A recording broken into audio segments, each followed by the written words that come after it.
मित्रांनो नमस्कार. तुमचं माझ्या युट्यूब चॅनलमध्ये स्वागत आहे.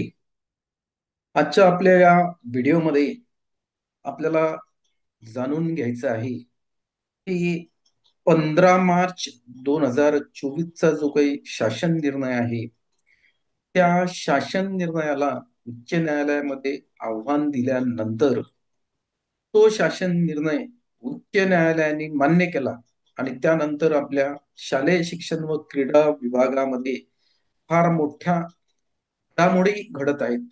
आणि त्या घडामोडी आपले जे शिक्षक उमेदवार आहेत, या शिक्षक उमेदवारांना माहीत असणं फार गरजेचं आहे.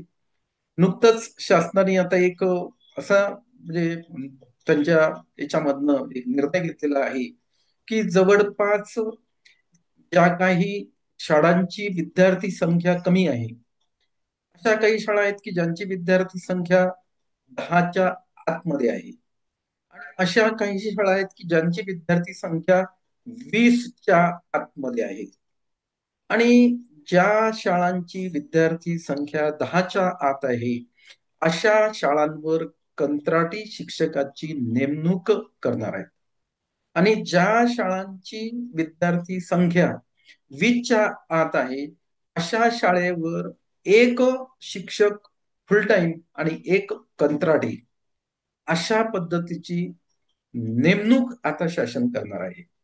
आणि आपण या कंत्राटी शिक्षकाचा जर आकडा आता जर लक्षात घेतला, तर जवळपास 20 विद्यार्थ्याच्या आत आणि 10 विद्यार्थ्याच्या आत असणाऱ्या ज्या काही शाळा आहेत, या शाळांची जी काही एकूण संख्या आहे मित्र हो, ते आहे 18,106.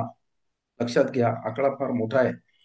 मी हे जे वाक्य आहे हे पुन्हा एकदा रिपीट करतो बघा, कारण आपले जे शिक्षक उमेदवार आहेत त्यांच्या काही अशा कमेंट्स पण येतात की म्हणतात, सर तुम्ही एखादं वाक्य फार वारंवार त्याला रिपीट करता, तर मित्र हो ते वाक्य तेवढं महत्वाचं असते, सेंटेन्स महत्वाचं असते, म्हणून मी त्याला ट्रेस करतो, त्याला मी हायलाइट करतो. एवढं आपण लक्षात घ्या.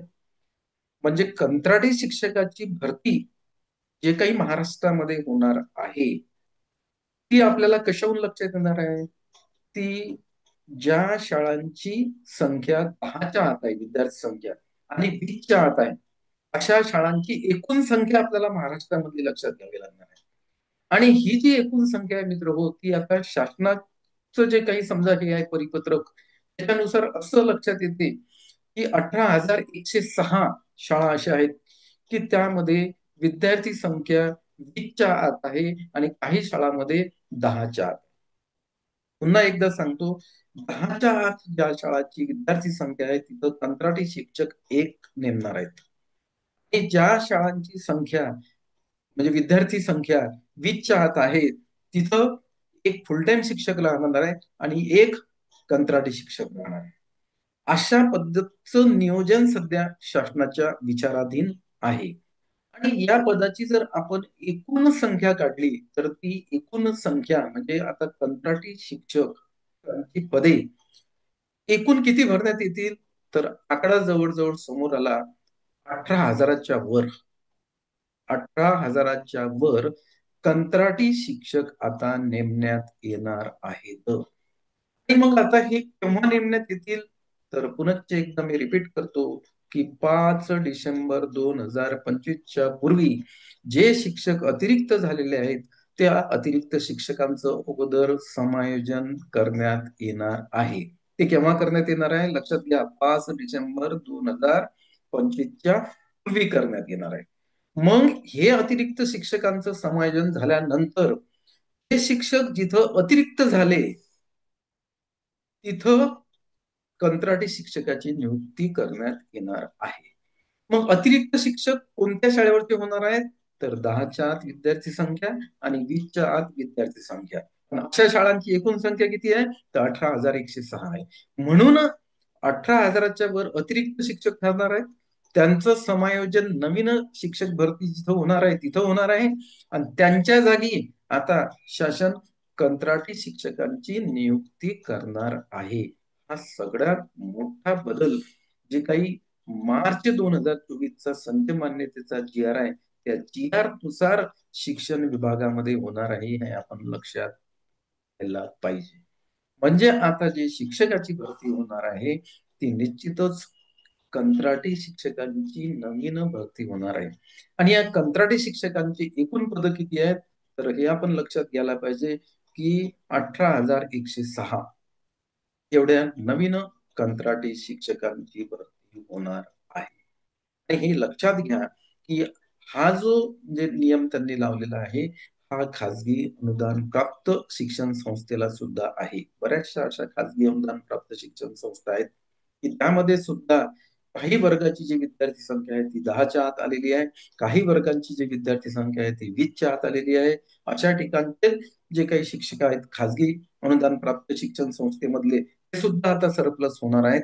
आणि त्यांचं काय माहित आहे का ते अतिरिक्त झाल्यानंतर अगोदर सर्वात अगोदर त्यांना असं प्राधान्य देण्यात येतात की एका संस्थेच्या जर एकापेक्षा जास्त शाळा असतील तर त्या संस्थेच्या त्याच दुसऱ्या शाळेमध्ये त्या संस्थेच्या दुसऱ्या शाळेमध्ये त्या शिक्षकांचं समायोजन करण्यात येणार आहे. जर एखाद्या संस्थेची एकच शाळा असेल तर अशा शिक्षकांना दुसऱ्या संस्थेवर सुद्धा ते पाठवतील. आणि हे समायोजन अगोदर जिल्हा पातळीवर आहे. जिल्हा पातळीवरचं समायोजन संपल्यानंतर जर काही अतिरिक्त शिक्षक राहिले तर हे विभागीय स्तरावर समायोजन होणार आहे. म्हणून आता जवळजवळ हे म्हणजे आपल्याकडे असं एक स्पष्ट झालेलं आहे की आता जे शिक्षकाची याच्यानंतरची जी भरती होणार आहे ती कंत्राटी शिक्षकांची भरती होणार आहे. आणि कंत्राटी शिक्षकांची भरती सुद्धा फार मोठी होणार आहे. कंत्राटी शिक्षकांच्या रिक्त पदांची संख्या 18,000च्या वर आहे. म्हणून 18,000 कंत्राटी शिक्षक आता नियुक्त केल्या जातील. आणि त्याचं जे प्रोसेस आहे ती आता 5 डिसेंबर नंतर सुरू होणार आहे. हे आपण लक्षात घ्यायला पाहिजे. हे इथं उल्लेखनीय आहे. तर ही एक नवीन म्हणजे जे काही शालेय शिक्षण व क्रीडा विभागामध्ये जे एक नवीन संकल्पना आलेली आहे ती मला या व्हिडिओच्या माध्यमातून आपल्यापर्यंत एक त्याच्यावर पोहोचवायची होती. त्यावर आपल्याला एक चर्चा करायची होती. म्हणजे आपले जे शिक्षक उमेदवार आहेत जे सध्या नियुक्तीच्या प्रतीक्षेमध्ये आहेत त्यांना याची आता कल्पना येणार आहे की या पुढची जी भरती आहे ती कंत्राटी शिक्षकांची भरती आहे. हे आपण आता लक्षात घ्या.